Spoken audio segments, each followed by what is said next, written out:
Hello, and welcome to Lost of a Loved One. I'm your host, Tamika. And I'm your co-host, Erica.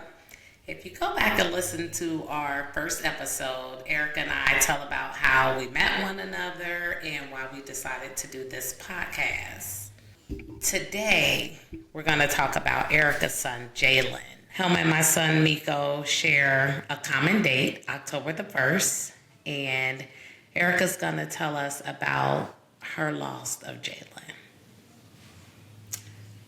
Whew. The initial call was the call. I got out the shower. I was in the shower, and then I got out the shower and noticed my phone had like 10 missed calls from one person. That's scary within itself. So I'm like, why is she calling me like this? And she lived down the block in the same complex from me, and she had keys to my place. So I called her back, and she's quiet on the phone. There's been an accident, something. What? What are you talking about? Like, now I'm flustered. I'm like, and she's not saying nothing. Oh, it's been an accident. Jalen is hurt. He's not responding. Yeah, that call. Oh, I know them kind of calls also. Whew, I was like, what did you just say? I said, you got to repeat yourself, because I knew I wasn't hearing correctly. Right. She's like, wait, and she was quiet, and I'm like, I don't really want to say the person's name, but I was like, can you, what's going on? Like, what's going on? Say something, tell me something. Mm-hmm. Oh, they're working on him. What is going on? Where are you guys?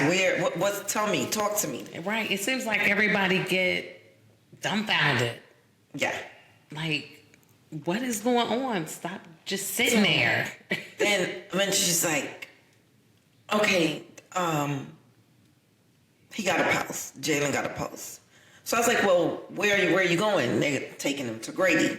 I was like, okay, I'll meet you there. So now I'm flustered. I'm calling my daughter. No, my son got dressed. He called his friend, and his friend took us to the hospital. So I get to the hospital now thinking I'm going straight in to see my son. I get bombarded by a detective. Oh, man. So the detective, I was like, I need to see my son. So the detective said, well, I have to question you first. Question you for what? Before you go see your son. I'm like, question me? Like, okay. That was my same response. So he was talking to me, and he was telling me, oh, there's been an accident, and Jalen was driving, and I'm like, what? Oh, man. So, did he have his own car at that time, or? No, it was a rental. I had rented him a car because he was going to be doing DoorDash and, he was working at Dollar Tree, and he was going to be doing DoorDash until he go back to school, because he was actually on spring break? No, winter break. Because it was right after Christmas. 2020 was the last Christmas I spent with my son. Oh, man. What was his actual death date? To me, it was October 14th, but legally it's October 16th. Okay. Yeah. So was he like on life support or No, something? what happened, well, let me go back. After the detective questioned me and finished talking to me, then the nurse came out, and the nurse took me back. When the nurse took me back, I just dropped. I just started screaming because I just saw my son laying there with tubes, and I just started screaming, and I think he heard my voice, and he coded. Oh, man. So everybody rushed in, and then they pulled me back out, and I was like, no, and they went to revive him, and the doctor was getting recalled. I was like, no, you cannot give up on my son. No, you have to go. And then it was a white nurse that was doing it. Then this black nurse pushed her out the way, and the black nurse brought him back. Oh, man. Were they doing like CPR? No, they was just doing the chest compressions. Okay. Because he was So intubated. no breath, No but- breath, okay. because he was intubated. Okay. So right then and there, I just dropped. I don't know how I didn't bust my head, but the doctor caught me. And she said, the Jalen that you once loved and knew is gone. Oh, man. So I was like, I just want my son. Selfish, the selfishness in me was like, I just want my son. Like, I want my son. I don't care, whatever, I just want my son. Just save my son. I want my son. So the doctor's like, we're going to do the best that we could do. I was like, okay. So we was down there, then they brought in another doctor, and the doctor told he had to drain fluid off of his brain. So they had to put this tube in his brain so the fluid could start draining, because his brain, the fluid started, It starts swelling his brains. Yeah. So what actually happened that got Well, him there? I can only say certain things, but it was a car accident, because it's actually a legal case going on. Okay. So it was a car accident, and the driver was speeding, and he hit something or the other, and the car flipped. He lost control. Car flipped, and instead of him letting the car do its own thing, he decided to turn the wheel, Okay. and that did the ripple effect, and the car rolled about 3-4 times, I think, and it hit a tree. Oh, man. So that did the ripple effect. So basically, my son was alive when all this was going on. So I know you said that the detective was saying that Jalen was driving and something of that nature. So, yeah. Then after, I get to find out the person that was driving came and actually had the nerve to tell me they was driving, but in the midst of everything, my brain is not processing what he's telling me. Right. My mind and my brain is on my son. Right. So eventually we go back in, and eventually we was there for a while. They got him upstairs in a bed for him in ICU. And they had him on end of life, so they were actually allowing everyone to come and visit him. Okay. Miraculously, his vitals got better. So they took the end of life off of him. So you couldn't stay, because his vitals it was improving. So were they thinking like that it was going to get better? I think they thought it was. Do you think that caused more pain with the hopes or thinking that it was getting better to only find out that wasn't the case? Yeah, that kind of threw me for a loop, because when we left that night, later that, in the middle of the night, I couldn't sleep. So I got up and I went in his bed, in his room, to see, just missing him, seeing if I would be able to go to sleep. Okay. But I couldn't go to sleep. So I ended up, I think, closing my eyes for a little bit. Then the phone rang. It was about 1:45. I'll never forget. And they told me that he was unstable, and they had to put him in an induced coma. Oh, man. So I'm like, okay. So I was like, okay, I'll be there in the morning. So we got up and we went there. So in Georgia now, when they suspect brain damage, they have to perform a brain functionality test. Yes, I'm familiar with that. So they asked me, did I want to be there? And I was like, of course. I was there. It was myself and my daughter Keisha. So back to before he went upstairs, we saw tears. Myself and my son Dylan.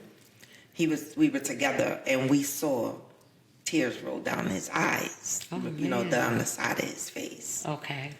So I didn't know then that he was hearing me, but after everything, my cousin, that's a nurse, explained to me that he heard me. Yes, you know, they say the last thing. Yeah, I didn't know that until she told. So he heard me. He heard his brother. He lived for his sister to get here, because my daughter got here on the 15th. He coded that we left the hospital. We coded. And when we got back that morning, she noticed it, but I think I noticed it, but I didn't pay it any attention.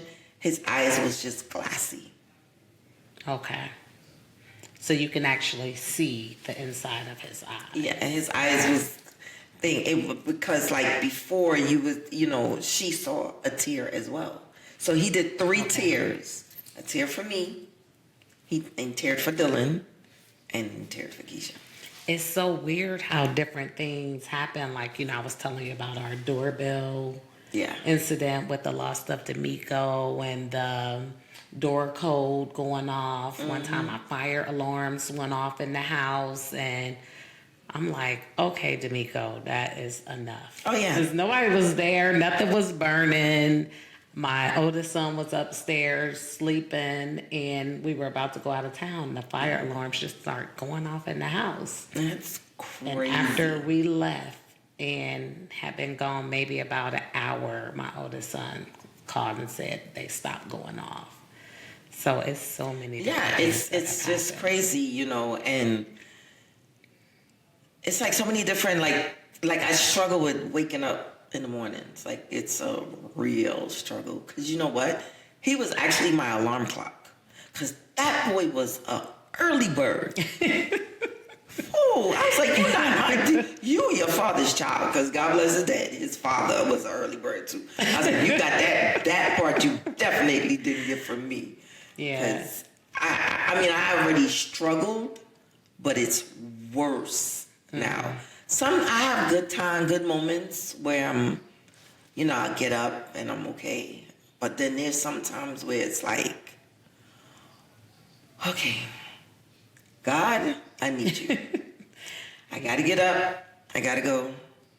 The bills is not going to pay itself. I got to go, And Jalen had sent a message, you said that Miko wouldn't want you to be, he wants you to be strong and stuff. I guess my kids grew up seeing me being strong all the time with a lot of different things I went through in my life. I know that story. So Jalen had sent a message to me telling me that I don't have to be strong. That's right. You feel how you feel in that moment, and that's all you can do. Yeah, he said I did not have to be strong.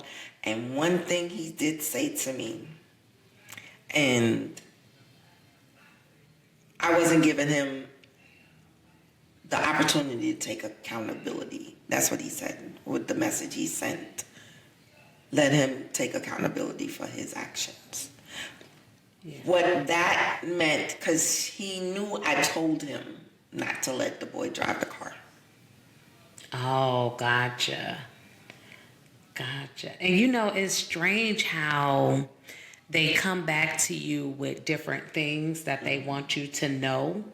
I had called and spoke to someone because I'm not sure. I had to do counseling. I'm not sure. Did you do counseling? No, I didn't do it yet. I plan on starting. I had to do counseling after the situation happened with D'Amico, because one day I found myself in the house. Like I told you, I couldn't sleep in my room, so I would sleep on the couch, and sometime I would take his urn and put it on the couch with me and lay there with him like he was physically there.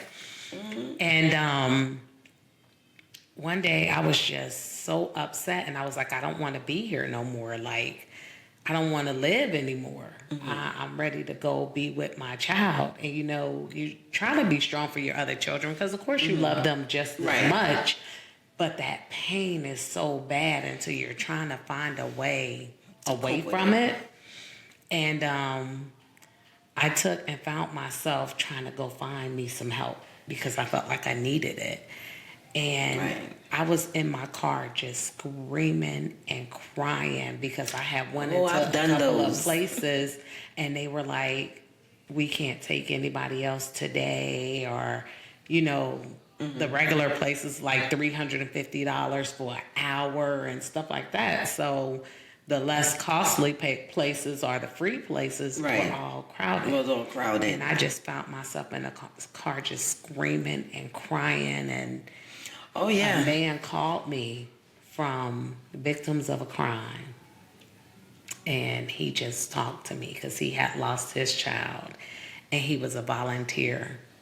And he just called me and he just talked to me. And I just found myself driving home. I feel like, did you feel like you had a lot of out-of-body experiences afterwards? Yeah. I used to, for a minute, I don't even know how I used to function driving, because the minute I started seeing somebody speeding, I would be boo-hooing. Yes, I can understand. I would be boo-hooing, and I used to call my best friend Denise, and she'd be like, Erica, pull over. Yes. Or sometimes I would call Lisa, or I'd call Gayette, and I'd be like, they'd be like, pull over. I'm like, no, I gotta go. They'd be like, pull over. I'm telling you. And I couldn't see, I would just be boo-hooing. I'm like, these people is crazy. Like, why do you gotta speed? Where you gotta go? It's the craziest things that'll trigger you.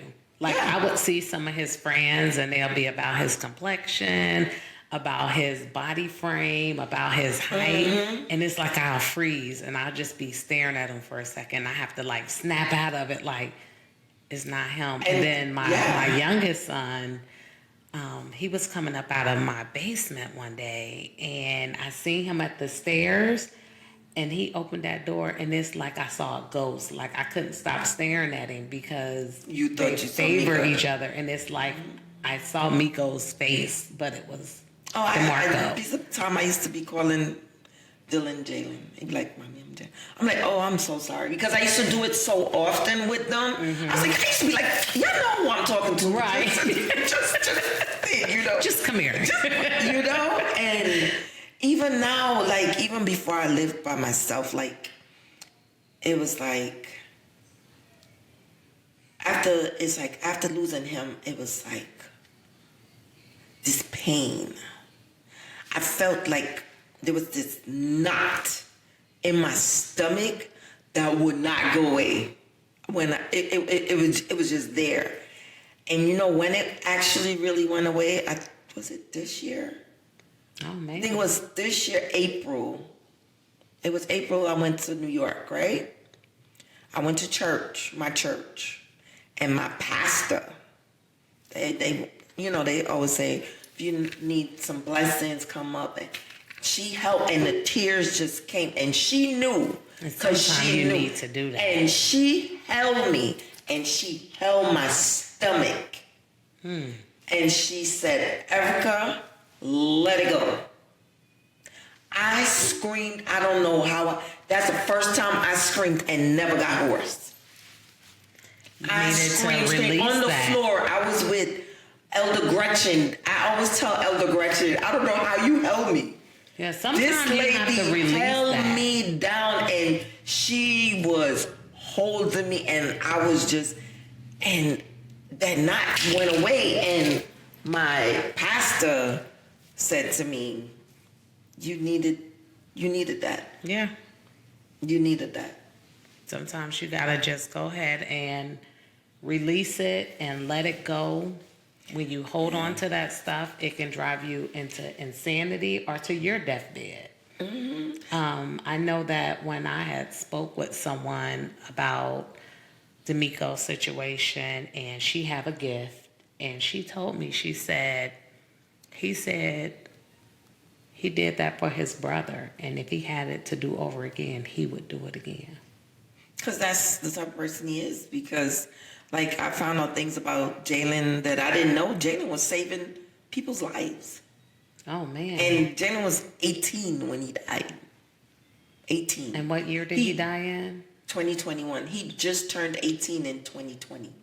Okay. He only lived 16 days into the new year. Okay. So, like, from my birthday to January, the new year, it's like I be lost. Yeah, same for me, because it's like that October the 1st date Mine's actually started in September, my birthday, and then Yeah, both our October and that's date, another thing. Both our birthdays and then is in the same month. same month.